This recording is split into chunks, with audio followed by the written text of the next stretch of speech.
Good morning. ये एक पौधा आप देखें फूलों से लदा हुआ है। इस समय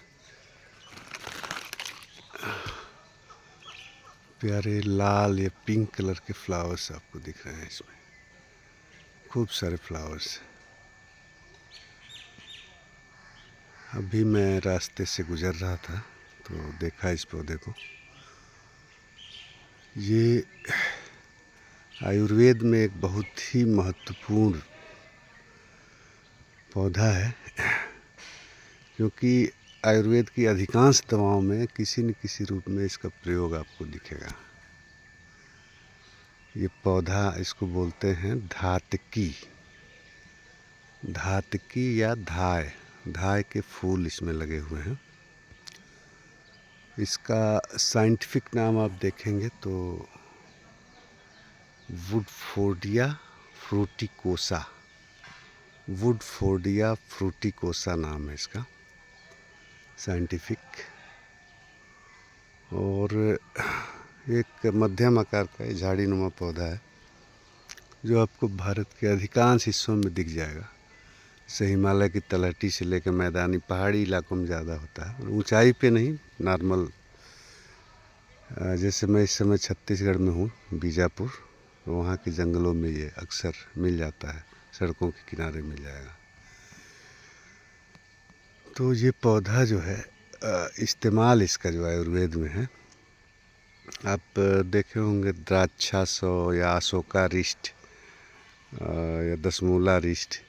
तो जितने भी आसो और अरिष्ट बनते हैं उसमें इसका एक इस्तेमाल होता है, एक हिस्सा उसमें पड़ता है। ये जब फर्मेंटेशन की प्रक्रिया की जाती है मेन पौधे को, तो उसमें एक हिस्सा इसको डालते हैं। और बाकी भी जो चूर्ण बनते हैं या टेबलेट्स आ रही हैं आयुर्वेद की, उसमें किसी न किसी हिस्से में, ज़्यादातर दवाओं में इसका यूज है। वो इसलिए है कि इस पौधे का अपना औषधीय उपयोग बहुत ज़्यादा है। ये सबसे ज़्यादा मेन रूप से उपयोग किया जाता है गैस्ट्रो इंटेस्टाइनल प्रॉब्लम्स में, मतलब पेट संबंधी रोगों में। आपका लीवर, किडनी, सबका हेल्थ बेनिफिट इसमें बहुत ज़्यादा है, इसीलिए इतना इस्तेमाल होता है ये पौधा। फूलों का विशेष रूप से आप ऐसे भी इस पौधे का इस्तेमाल करेंगे तो फूल या पत्ती इसको पीस के लेने से किसी भी तरह का डिसेंट्री, डायरिया या और भी पेट संबंधी समस्याएं हैं, डिसेंट्री को तत्काल रोक देगा ये। तो कैसी भी डिसेंट्री लगी हो, इसको लेने से, चाहे फूल ले लें या पत्तियां पीस के लें, तो तत्काल रोक देता है। इसके अलावा हैवी ब्लीडिंग हो रही हो, चाहे इंटरनल या एक्सटर्नल, उसमें भी इस्तेमाल होता है। और फिर स्किन केयर और ब्यूटी प्रोडक्ट्स में इसका खूब धड़ल्ले से इस्तेमाल होता है। इसीलिए इतना ज़्यादा इसका इम्पोर्टेंस है। आप देखिए, इस समय तो फूल लगा हुआ है तो आप आसानी से पहचान पा रहे हैं। जब फूल नहीं होगा तो इसकी पत्तियों से भी पहचान सकते हैं। आप देखिए, ऐसे ही पत्ती ऐसे होती है इसकी, ये लगी है ऐसे। आपको सड़कों के किनारे, जंगल में ये अक्सर दिख जाएगा जहाँ होता है। तो और भी बहुत सारी चीज़ों में इस्तेमाल है इसका आयुर्वेद में, तो इसीलिए मैं आपको दिखा रहा था कि ताकि आप पहचान सकें। आजकल ज़्यादातर लोग जो है एलोपैथी से जुड़े हुए हैं। तो आयुर्वेद को लोग वैसे तो जानते हैं, लेकिन जब दवा आप लाते हैं खरीद के तो उससे खाते हैं, लेकिन इन्हीं पौधों से वो दवाइयाँ बनती हैं। इन पौधों के बारे में बहुत कम लोगों को पता है।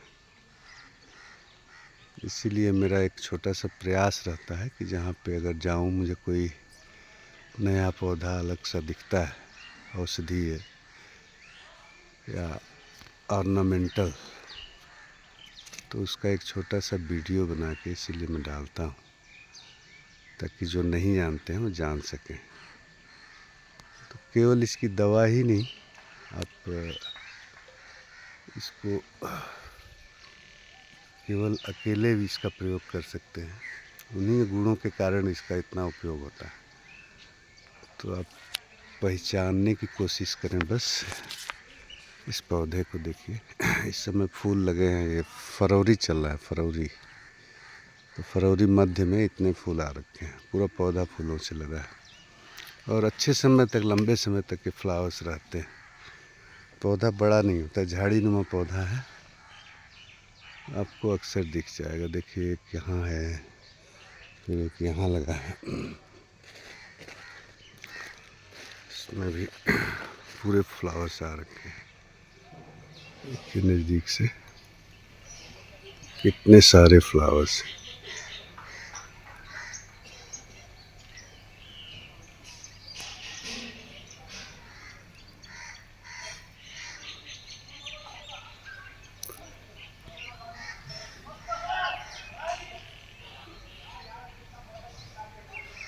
तो एक छोटा सा पौधा है, आप चाहें तो इसको सजावट के लिए भी अपने गार्डन में लगा सकते हैं।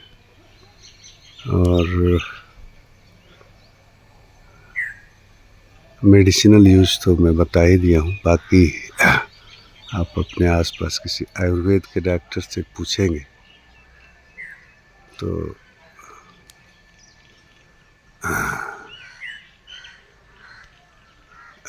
आपको आसानी से बता देंगे। बहुत ही प्यारा पौधा है। Thank you.